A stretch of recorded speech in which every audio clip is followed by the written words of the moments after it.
घर एक बार बनता है, लेकिन अगर आपने गलत ईंट चुन ली तो पछतावा पूरी जिंदगी भर रहेगा। लोग किसी भी ईंट से घर बना लेते हैं, लेकिन आपका घर किस ज्योग्राफी में, वहां पर किस चीज की बहुलता है, वहां का टेम्परेचर कैसा है, इस बेस पर हम सबको अपना घर का निर्माण करना चाहिए। अब बात आती है, लाल ईंट ज्यादा बेहतर है, डबल एसी ब्रिक ज्यादा बेहतर है, या बात किया जाए फ्लाई ऐश ब्रिक ज्यादा बेहतर है। इन तीनों में हमारे घर के लिए ज्यादा इंपॉर्टेंट कौन सा रहेगा, हम जानेंगे इस वीडियो में।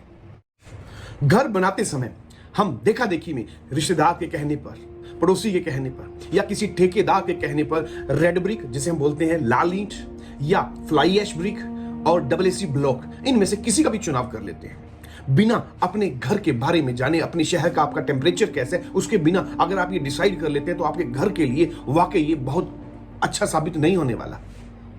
आपके घर के लिए क्या सही है, क्या गलत है, आपके बजट के लिए क्या होना चाहिए, इन सारी चीजों पे आज बिना बायस हुए हम बिल्कुल आपके घर के अकॉर्डिंग एक्यूरेट करके आज हम इस पर बात करेंगे, ताकि आपका घर नहीं हेरिटेज घर बन सके। अब हम बात करेंगे सबसे पहले रेड ब्रिक की। जी हाँ, लाल ईंटें। आपने देखा होगा लाल ईंट हमारे इंडिया का वो चावल है जो लगभग आपको रिमोट एरिया में भी मिल जाएगा देखने को, ये आपको हर जगह मिल जाएगा। हमारे दादे परदादे अगर बात की जाए, उनसे भी पुराने लोग, तो उनके जो घर थे वो भी लाल ईंटों से बनते थे। अब मैं इसके सबसे पहले आपको बताता हूं ये बनती कैसे है। देखिए, जो हमारी टॉप सॉइल है, वो वाली जो मिट्टी है, उसको 1100 डिग्री के टेम्परेचर पे पकाया जाता है, जिससे इसका कलर लाल हो जाता है। तो यह लाल ईंटें। अब बात आती है इसके प्रोज और कॉन, इसके प्रॉफिट क्या है, इसके लॉस क्या है, और इसके घर बनाना चाहिए कि नहीं। तो सबसे पहले मैं चलता हूं इसके फायदों पे।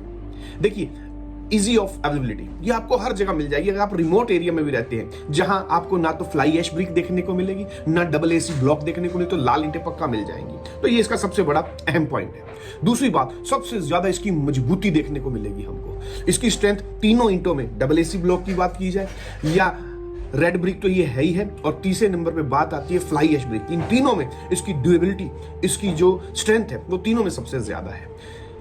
तीसरा पॉइंट, इसके लिए लोकल मिस्त्री भी चल जाएगा। इसके लिए कोई ज्यादा एक्सपीरियंस वेटरन मिस्त्री नहीं चाहिए, मतलब ज्यादा एजुकेटेड।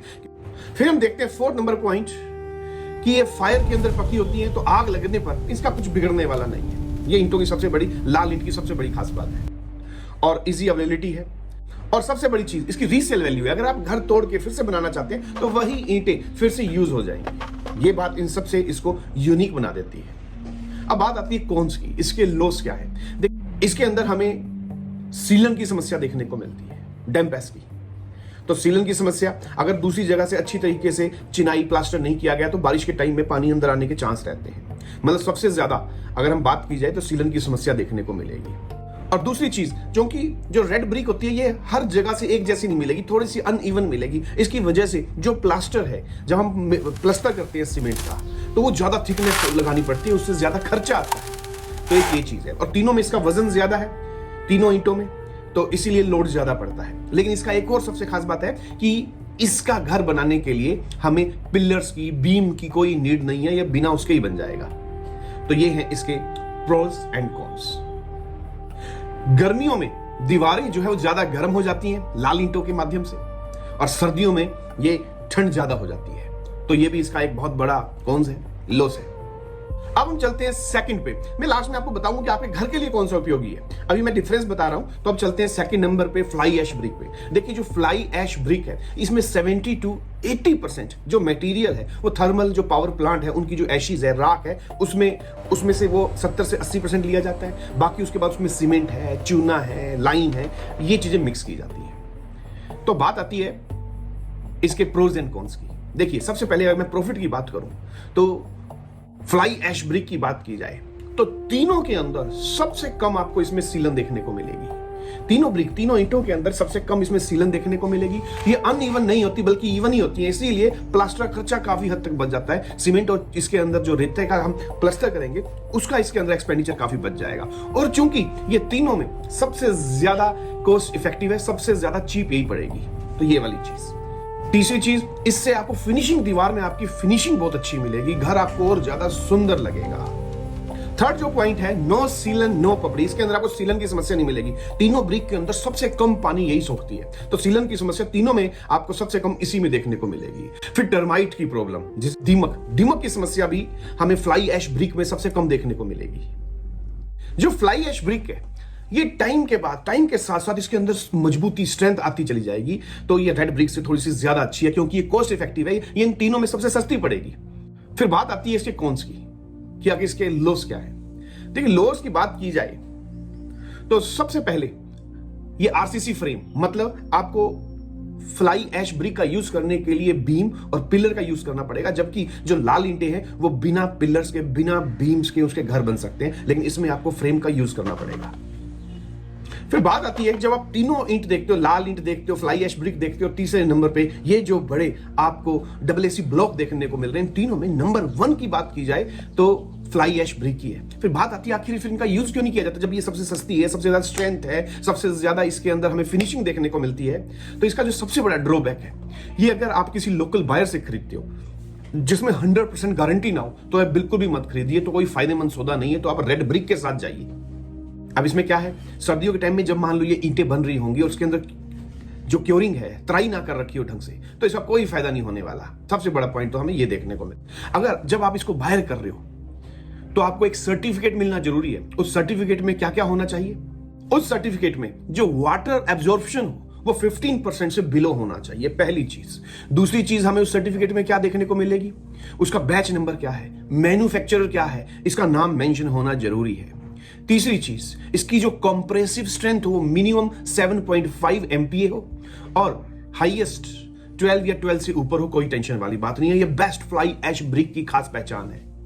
और जिस लैब से इसको प्रूव करवाया गया है उस लैब का आपके सर्टिफिकेट में मेंशन हो, वो लैब NABL के अंदर रजिस्टर्ड हो। तो ये सबसे इंपॉर्टेंट चीज है। अब मैं चलता हूं 3rd नंबर पे। जो AC ब्लॉक है, ये बड़े बड़े आपको पत्थर टाइप के दिखेंगे, बहुत ही ज्यादा ये इको फ्रेंडली भी है, और उससे भी बड़ी बात की जाए इनका लाइट वेट है। अब बात आती है आखिर बनते कैसे हैं। इनको बनाने के लिए फ्लाई ऐश, लाइम, सीमेंट और इसके साथ साथ जिप्सम, इनका यूज किया जाता है। फिर बात आती है इसके अंदर बाद में एल्यूमिनियम मिलाया जाता है। एल्यूमिनियम की वजह से इसके अंदर एयर पॉकेट्स बन जाते हैं, जिसके कारण जो हवा के बुलबुले आपको इसके अंदर देखने को मिलेंगे, इसके कारण इसका वेट बहुत ज्यादा लाइट हो जाता है। अब बात आती है AC ब्लॉक के बनाने की, इसके प्रोज एंड कॉन्स की, इसके फायदे। सबसे पहली चीज, ये बहुत ज्यादा लाइट वेट होता है, तो इसके कारण हम क्या कहते हैं, ये भी बीम और इसके अंदर पिलर्स जरूरी होंगे। तो बीम और पिलर 2 चीजों में आपको जरूर मिलेंगे, फ्लाई ऐश ब्रिक्स के अंदर और AC ब्लॉक के अंदर, जिससे कि सारा जो वजन है वो बीच में आता ही नहीं, डेड लोड इसका बहुत कम होता है। फिर जो दूसरे नंबर पे बात आती है, इसके अंदर बहुत जल्दी घर बन जाते हैं, क्योंकि ये 10 से 12 ब्रिक के इक्वल है, तो एक रखते ही सीधा इतना बड़ा जंप हो जाता है और पूरी दीवार जल्दी जल्दी बन जाती है। इसीलिए इसका ज्यादातर जो इस्तेमाल है वो कौन करता है, वो इस्तेमाल करते हैं बड़े बड़े बिल्डर्स, ताकि भैया उन्होंने 10-10, 20-20 मंजिला हाई राइज बिल्डिंग बनानी है, तो इसके लिए वो यूज किया जाता है।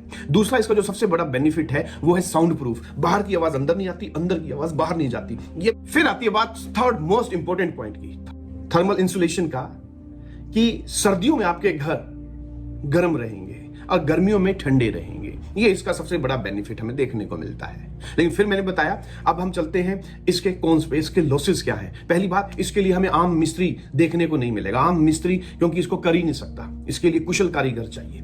दूसरी चीज जो AC ब्लॉक को औरों से अलग बना देती है, इसकी कॉस्ट ज्यादा है। शुरुआती कॉस्ट आपको इन तीनों में सबसे महंगी ब्रिक यही मिलेगी, क्योंकि ज्यादा बड़ी है, इसका साइज ज्यादा बड़ा होता है। तीसरी चीज, इसका जो सबसे बड़ा लॉस है, आप घर में कोई चीज टांगना चाहते हैं वो नहीं टांग पाएंगे, इसके लिए अलग चीजें अपनानी पड़ती हैं, जिसके कारण कोई चीज टांग पाएंगे, कोई टीवी टांगना हो या कुछ भी करना हो, कोई शॉकेट लगाना हो, तो ये चीज है। चौथी चीज, इसके लिए इंस्ट्रूमेंट अलग आएंगे, इसके आरी आती है, साथ ही जिससे बीच में कटिंग होगी जहां पे फिट करना होगा। और पांचवी चीज, इसके लिए अलग से केमिकल चाहिए होते हैं, उसको डिस्पैच करने के लिए, उसको जोड़ने के लिए, उनके बीच में गैप नहीं रहना चाहिए, ये भी चीज है। नहीं तो आपको जो साउंड इफेक्ट है वो देखने को नहीं मिलेगा, मतलब जो हम कहते हैं बाहर की आवाज अंदर ना आए, अंदर की आवाज बाहर ना जाए, तो कहीं पे बीच में गैप ना हो। और जो इसका सबसे बड़ा लॉस है वो ये कि तीनों में सबसे ज्यादा पानी सोखती है, तो सीलन की समस्या की दिक्कत रहेगी, दीवार आपको जल्दी गीली मिल जाएगी अगर दोनों तरफ से सही ढंग से प्लस्तर नहीं किया गया, सही ढंग से बीच में जोड़ने के लिए केमिकल का यूज नहीं किया गया। और एक प्रॉफिट है जो इसकी फिनिशिंग भी बहुत अच्छी आती है, और प्लस्तर का जो सीमेंट और रेते का जो हम कहेंगे वो बहुत कम लगता है, एक ये चीज भी है। अब बात आती है कि अपने घर बनाने के लिए चुने तो चुने किसको। देखो, मैंने तीनों चीज बताई। अगर आपका घर, मैं बताता हूं आपका घर किससे बनाने में आपको बहुत फायदेमंद होने वाला है, किससे आपकी कॉस्ट बहुत ज्यादा इंपैक्ट करेगी। अगर यहां पर बात की जाए, आप किसी रिमोट एरिया में रहते हैं जहां पे अच्छे कारीगर नहीं है, जहां पे आपको फ्लाई ऐश ब्रिक देखने को नहीं मिलती, तो आप चुपचाप रेड ब्रिक ईंट के साथ जा सकते हो, लाल ईंटों के साथ जा सकते हो। उसमें मजबूती, तीनों में सबसे ज्यादा मजबूती, ड्यूरेबिलिटी लाल ईंटों की है, तो आप इसके साथ गो विद इट, आप इनके साथ जा सकते हो आसानी से। लेकिन दूसरी चीज, इन तीनों में अगर सबसे पहले किसी को चुनना हो, आपके पास ए कैटेगरी की अगर फ्लाई ऐश ब्रिक मिल जाए, तो आप फ्लाई ऐश ब्रिक के साथ जाइए, क्योंकि तीनों में सबसे सस्ती है, टाइम के साथ इसकी स्ट्रेंथ बढ़ती है और घर की फिनिशिंग आपको बहुत अच्छी देखने को मिलेगी। लेकिन इसकी क्या है, आपको पिलर्स और बीम का यूज करना पड़ेगा। लेकिन आप हाई राइज बिल्डिंग बनवाना चाहते हो, या फिर अगर बात की जाए साउंड प्रूफ बिल्डिंग बनाना चाहते हो, तो आप डबल एसी ब्लॉक के साथ जाइए। लेकिन डबल एसी ब्लॉक जो है वो हर जगह देखने को नहीं मिलती, तो इसके अंदर भी पिलर्स और बीम की जरूरत पड़ेगी, तो आप इसके साथ जा सकते हो। अदरवाइज तीनों में अगर मैं घर बनाना चाहता तो मैं जाता सबसे सस्ती, कॉस्ट इफेक्टिव और बेस्ट के साथ, वो है फ्लाई ऐश ब्रिक, आप इसके साथ जा सकते हो। तो मैं फिर से बता देता हूं, जो रेड ब्रिक है, लाल ईंट है, वो रिमोट एरिया में पड़ते हो, आपके पास कोई फ्लाई ऐश ब्रिक या डबल एसी ब्लॉक नहीं है, तो आप इसके साथ जाइए बेधड़क, क्योंकि इसमें सबसे ज्यादा, तीनों में सबसे ज्यादा स्ट्रेंथ है, पावर है। लेकिन अगर आपके पास ए कैटेगरी की फ्लाई ऐश ब्रिक मिल जाए आपको, तो आप उसके साथ जाइए। और तीसरी चीज, उसके साथ आप जा सकते हो डबल एसी ब्लॉक के साथ। लेकिन इन तीनों के कंपैरिजन किया जाए तो नंबर 1 पे अगर कोई चीज आती है तो आती है fly ash brick. Second number पे वो लगभग अब आपकी ज्योग्राफी कैसी है, आप कहां घर बना रहे हैं, कौन सी चीज जरूरी है, तो आप डबल एसी ब्लॉक और रेड ईंट देख सकते हो। लेकिन हाई राइज बिल्डिंग है तो आप डबल एसी ब्लॉक के साथ ही जाओगे। तो ये चीज है आपको। अब आप मुझे कमेंट में जरूर बताइएगा कि आप अपना घर इन तीनों में किसके साथ बना रहे हो और क्यों।